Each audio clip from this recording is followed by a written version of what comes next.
So, you've got a great idea for an app or a website. Awesome. But how do you actually build it? Well, these days, there are really four main ways to get it done.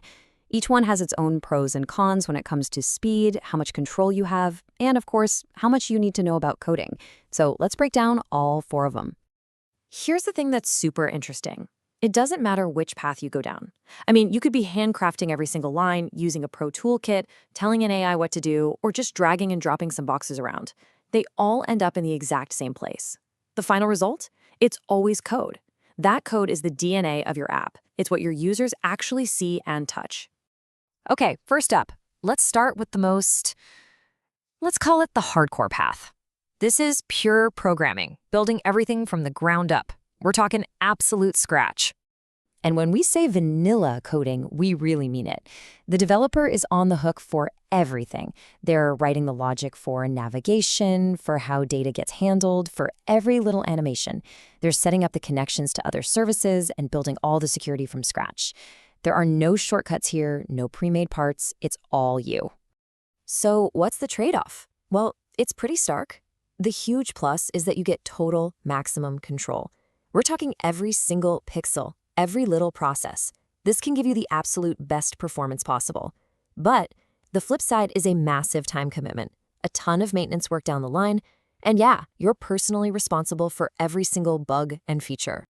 Look, let's be clear, this path is not for your everyday project. This is really the territory of expert software engineers who are building something where performance is everything. Think like core operating systems or super high-frequency trading platforms, or when you need a completely unique solution that literally nothing else off the shelf can do. So if building from scratch is, well, a bit much for most of us, then how do the pros get stuff done efficiently? That brings us to path number 2, building with a system. We're talking about using professional frameworks. The best analogy here is building a house. You could start with a pile of lumber and a box of nails. That's vanilla coding. Or you could use a high-end prefabricated construction kit. You're still the one building it, you're still coding, but the framework gives you the blueprint, the structure, and a whole toolbox of professional, pre-built, and totally reliable components to work with. And this is exactly why this method is so popular. Your development is way faster, the whole thing is built to scale from day one, and you automatically get all these industry best practices baked right in. But of course, there's a catch. You're now tied to that framework, you got to keep up with all its updates, and yep, there's a learning curve to really get good with the tool. Honestly, don't get it twisted. This is the industry standard right now. If you look under the hood of most startups, SaaS products, or pretty much any serious web or app project out there, you're going to find a framework. It's just the perfect sweet spot between having control and actually getting things done efficiently. All right, on to path number 3. And this is the one that is absolutely changing the game as we speak. We're talking about AI-supported coding.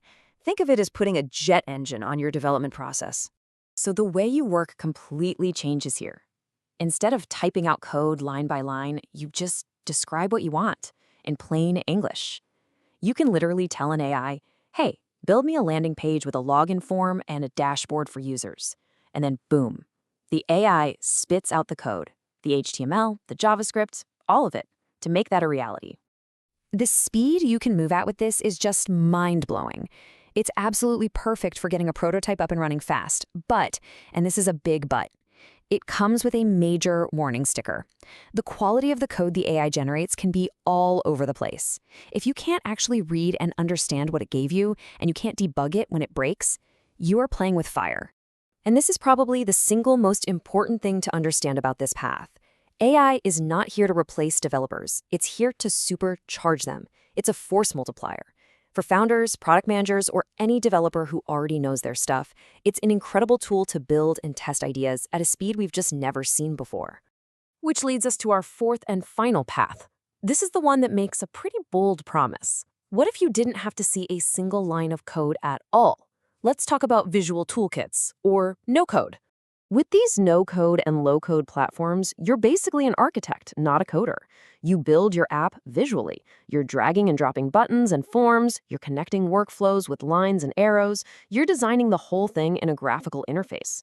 And the whole time, in the background, the platform is writing all the code for you. You just never have to see it. You can see the appeal, right? It's lightning fast, you need zero programming skills, and it's perfect for getting that first version, your MVP, out into the world super cheap. The trade-off, though, is control. You give up a ton of flexibility. You get locked into that one platform, and often your ability to scale is seriously limited by what the tool can handle.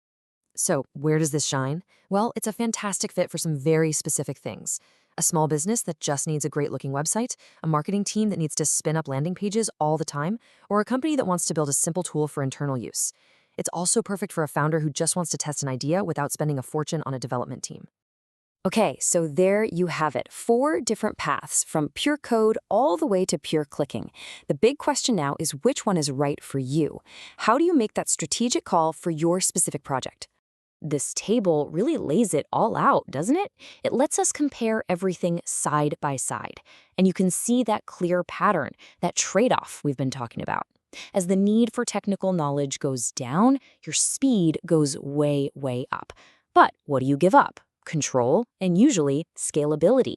And you can see frameworks and AI sitting right there in that fascinating middle ground, each with its own special mix of all these things. So here's the bottom line. There is no single best way to build something. It all comes down to your goal. It's that simple. You need maximum control and performance? You gotta go with plain coding. You're building a professional product that needs to scale? Frameworks are your answer. You need to test an idea and learn as fast as humanly possible? That's where AI comes in. And if you're just starting out with no tech background, no code is your front door. And that brings us to the final and maybe most important point. In the real world, the best teams don't just stick to one path, not at all. They use a hybrid approach. They'll whip up a quick prototype with a no-code tool just to get feedback. Then they'll use AI to help build out the first real version, the MVP. After that, they'll move to a proper framework to scale it up. And finally, when they need to squeeze out every last drop of performance, they'll dive deep into plain code to optimize the critical parts. The real secret isn't picking one path, it's knowing which tool to grab at every stage of the journey.